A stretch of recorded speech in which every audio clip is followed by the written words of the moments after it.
प्रदेश छत्तीसगढ़ में मैं हूं आपके साथ अर्चना गुप्ता। इन दिनों आप घोटाले के बारे में ज़्यादा सुन रहे होंगे। आप देख रहे हो कभी चारा घोटाला, कभी शिक्षक घोटाला, कभी किसी चीज़ का घोटाला। तो आपके दिमाग में एक बात भी आ रही होगी कि देश का पहला घोटाला कब हुआ था और किसने किया था, कौन सा घोटाला था। इस तरह की तमाम जो सवालात हैं वो आपके जहन में आते होंगे। तो आज हम आपको बताएंगे कि देश का पहला घोटाला कब हुआ था, किसने किया था और किस चीज़ का घोटाला था। तो आपको बता दें कि देश का पहला घोटाला 1948 में किया गया था, जिसे जीप घोटाला कहा जाता है। आपको बता दें कि जब भारत आज़ाद हुआ था तो हम सभी जानते हैं कि आज़ादी के समय भारत उतना संसाधन संपन्न नहीं था।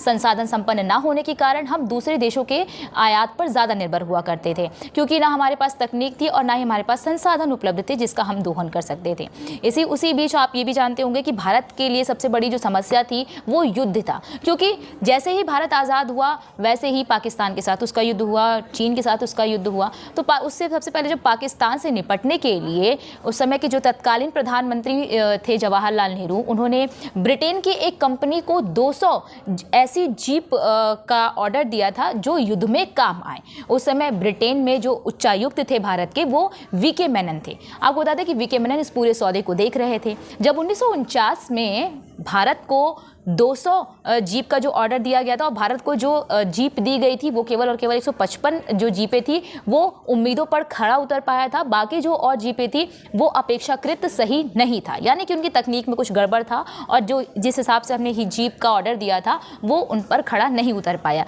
जिसके कारण इसे उस समय का सबसे बड़ा घोटाला माना जा रहा था। आपको बता दें कि वीके मेनन ने अपने प्रभाव का गलत इस्तेमाल किया और जो जितनी भी गड़बड़ जीपें थी उसको लेकर संसद से लेकर सड़क तक काफ़ी हंगामा भी हुआ था। और साथ ही साथ आपको ये भी बता दें कि जवाहरलाल नेहरू पर उनको बचाने का आरोप भी कई बार लगा कि सहयोगी होने के कारण भी उनके ऊपर किसी भी तरह की कार्यवाही नहीं की गई और कार्यवाही ना करने के बजाय उन्होंने उनको कैबिनेट में शामिल भी कर लिया। इस तरह के आरोप उस समय लगाए जा रहे थे। तो आपने देखा कि किस तरह से 1948 में पहला घोटाला जीप घोटाला था और जिसको लेकर काफ़ी बवाल भी हुआ, लेकिन वो उतना चर्चा में नहीं आ पाया क्योंकि हमारे पास क्या नहीं थे, संसाधन नहीं थे।